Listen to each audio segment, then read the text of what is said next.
Alo, ovdje Brown. Gospodin Brown? Tesla? Alo, tko je, molim vas? Da. Nikola Tesla. Ne. A ovdje Brown... Razumijem ja. Razumijem, nisam ja Tesla. Halo? Ba jasno, vi ste... Gospodine Tesla, pa tu se nešto zapetljalo. Alo?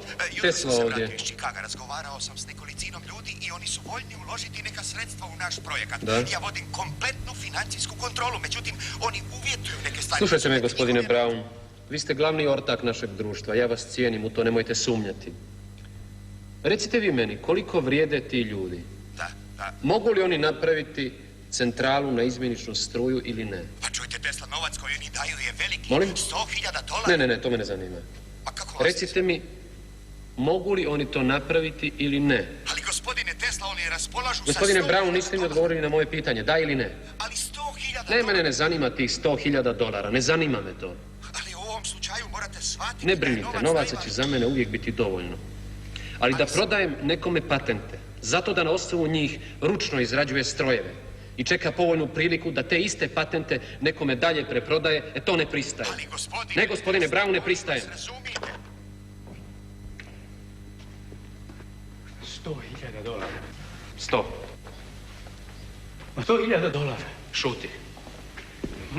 Ali gospodine Tesla, pa ja nisam nikada takvu hrpu novaca ni vidio. I nećeš.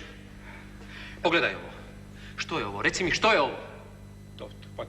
To je asinhroni trofazni motor. To je čudo! Čudo!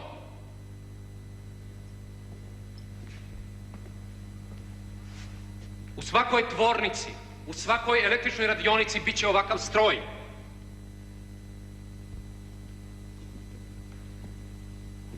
On će pokretati brodove na kojima bi Oregon mogao biti čamac za spasavanje.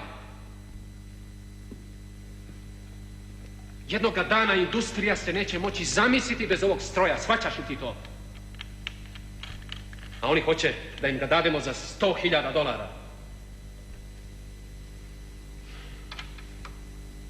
$100,000. Gospodine Tesla, molim vas, možete li mi posuditi $1,000? Treba mi hitno danas. $1,000? Otkud meni $1,000?